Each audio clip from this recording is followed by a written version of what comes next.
सदियों तक भारतीय उपमहाद्वीप में विशाल पत्थर के स्तंभ बिखरे पड़े रहे, जिनमें से कुछ 70 फीट ऊंचे थे, कांच की तरह चमकते हुए पॉलिश किए गए थे और उन पर एक रहस्यमय नाम खुदा हुआ था, देवनमपिया, देवताओं का प्रिय। 1837 तक किसी को नहीं पता था कि इन्हें किसने बनवाया था। उसी वर्ष जेम्स प्रिंसेप नामक एक ब्रिटिश पुरातत्वविद ने प्राचीन ब्राह्मी लिपि को समझा। उन्होंने देवनमपिया को एक ही ऐतिहासिक व्यक्ति के रूप में पहचाना, सम्राट अशोक को अमोरियन राजवंश अपने चरम पर विरासत में मिला, जो लौह व्यापार में तेजी से वृद्धि के कारण एक समृद्ध महाशक्ति था। लेकिन उस धन के नीचे साम्राज्य विखंडित हो रहा था। कठोर 4 स्तरीय वर्ण व्यवस्था गहरे सामाजिक विभाजन पैदा कर रही थी और दूरदराज की जनजातियों का तेजी से एकीकरण मौजूदा सामाजिक ताने बाने पर दबाव डाल रहा था की प्रत्यक्ष झलक प्रदान करते हैं। उस जटिल समाज को स्थिर करने के लिए अपनाई गई प्रशासनिक रणनीतियों।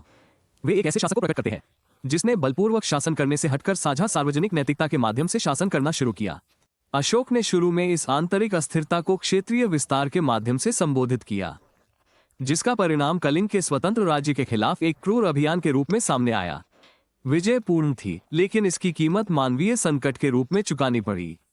ऐतिहासिक अभिलेखों के अनुसार 1 लाख लोग मारे गए और 1 लाख लोग विस्थापित हुए। इस भयावह पीड़ा ने सम्राट को गहरे पश्चाताप में डाल दिया। उन्होंने महसूस किया कि अत्यधिक हिंसा के माध्यम से साम्राज्य को बनाए रखने से असंतोष और सामाजिक अस्थिरता का चक्र चलता है। तलवार के बल पर विजय प्राप्त करना एक एकीकृत और स्थायी शांति स्थापित करने में असमर्थ था। उनके सामने शासन का संकट खड़ा हो गया। उपमहाद्वीप में फैली उनकी आबादी विविध और आघातग्रस्त थी। अपनी शक्ति को मजबूत करने का एक तरीका चाहिए था। आगे नरसंहार के खतरे पर निर्भर किए बिना सैन्य बल दीर्घकालिक नियंत्रण के लिए एक महंगा और अस्थिर साधन है। एक जटिल समाज को बनाए रखने के लिए शासक को ऐसी व्यवस्था की आवश्यकता होती है जिसका लोग स्वेच्छा से समर्थन करें, न कि जिससे वे केवल भयभीत हों। अशोक ने बौद्ध धर्म के अहिंसक सिद्धांतों की ओर रुख किया, लेकिन उन्होंने धर्मांतरण को अनिवार्य नहीं बनाया। इसके बजाय उन्होंने सार्वजनिक जीवन के लिए व्यवहारिक नैतिकता की एक संहिता तैयार की। उन्होंने इसे धम्म कहा, जो नैतिक शासन की नीति थी। इस विशाल उत्कीर्ण शिलाखंड को देखिए। यह अशोक द्वारा व्यस्त सार्वजनिक चौकों और सड़कों पर स्थापित 33 प्रमुख शिलालेखों में से एक है। ये शिलालेख पुस्तकालयों में छिपे नहीं थे, बल्कि सीधे उन स्थानों पर स्थापित किए गए थे जहां लोग रहते थे। अशोक ने विशिष्ट संस्कृत भाषा को दरकिनार कर दिया। पश्चिम में ये शिलालेख ग्रीक और अरामी लिपि में उत्कीर्ण किया गया था। ब्राह्मी जैसी स्थानीय भाषाओं ने उनकी अपेक्षाओं को सुलभ बनाया। निरक्षरों तक पहुंचने के लिए धम्मत्रों ने साम्राज्य में यात्रा करके इन निर्देशों को जोर से पढ़ा, जिससे नागरिकों को यह पता चला कि राज्य दयालुता को पुरस्कृत करता है। इस बदलाव ने राज्य को तुरंत स्थिर कर दिया। कलिंग युद्ध के बाद अशोक ने बिना किसी बड़े संघर्ष के अगले 30 वर्षों तक शासन किया। के स्थान पर सामाजिक सद्भाव। साम्राज्य के प्राथमिक लक्ष्य के रूप में क्षेत्रीय विस्तार। धम्म की नीति के लिए एक भौतिक अभिव्यक्ति की आवश्यकता थी, जो नैतिक अपेक्षाओं को सीधे नागरिक बुनियादी ढांचे से जोड़ती थी। अशोक ने एक व्यापक चिकित्सा प्रणाली को वित्तपोषित किया, जिसने राज्य के नैतिक दायित्वों को एक सार्वजनिक उपयोगिता के रूप में माना। उन्होंने अस्पताल स्थापित किए, उन्हें औषधीय पौधों की आपूर्ति की और मनुष्यों और पशुओं की देखभाल की। उन्होंने व्यापार और आवागमन को सुगम बनाने के लिए साम्राज्य के यात्रा नेटवर्क का भी पुनर्गठन किया। उनके प्रशासन ने सार्वजनिक कुएं खुदवाए, यात्रियों के लिए छायादार पेड़ लगाए और मार्गों पर विश्राम गृह बनवाए। इस प्रत्यक्ष देखभाल को कानून में शामिल कर लिया गया। राज्य ने पशु क्रूरता के विरुद्ध कड़े नियम लागू किए और धार्मिक सहिष्णुता को बढ़ावा दिया, जिसके तहत सम्राट ने विभिन्न संप्रदायों को उदारतापूर्वक दान दिया, व्यक्तिगत रूप से शिकायतों का निवारण करके और कल्याणकारी परियोजनाओं के लिए धन देकर।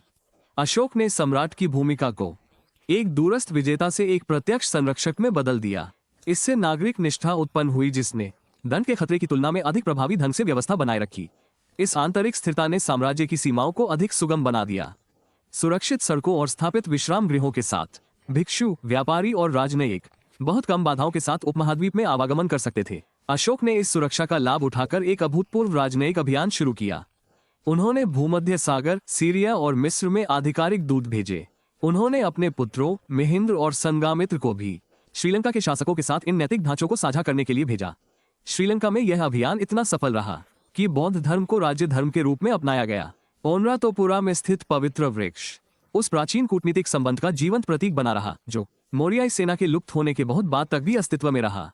संसाधनों की सुरक्षित आपूर्ति करके अशोक ने स्थानीय भारतीय संप्रदाय को एक वैश्विक परंपरा में रूपांतरित कर दिया। उन्होंने बौद्ध समुदाय को विभिन्न संस्कृतियों में यात्रा करने और विस्तार करने के लिए आवश्यक बुनियादी ढांचा प्रदान किया। मौर्य साम्राज्य अंततः ढह गया, लेकिन अशोक की नैतिक शासन रणनीति ने एक ऐसा स्थायी आधार बनाया जो सैन्य विजय से प्राप्त नहीं किया जा सकता था। हम इस विरासत को लियाम राजधानी में देखते हैं, जिसे हिंसा के बजाय धर्म के माध्यम से विजय का प्रतीक बनाने के लिए बनाया गया था। सार्वजनिक नैतिकता का ये प्रतीक आधुनिक पहचान का एक अभिन्न अंग बना हुआ है। धम्म का चक्र, अशोक चक्र, आधुनिक भारतीय ध्वज का केंद्रीय प्रतीक है। अशोक का शासनकाल ये दर्शाता है कि सेनाएं भले ही भूमि पर कब्जा कर ले, लेकिन शांति के साधन, साझा भाषा, जन कल्याण और देखभाल के लिए प्रतिबद्ध राज्य ही समाज को एकजुट रख सकते हैं।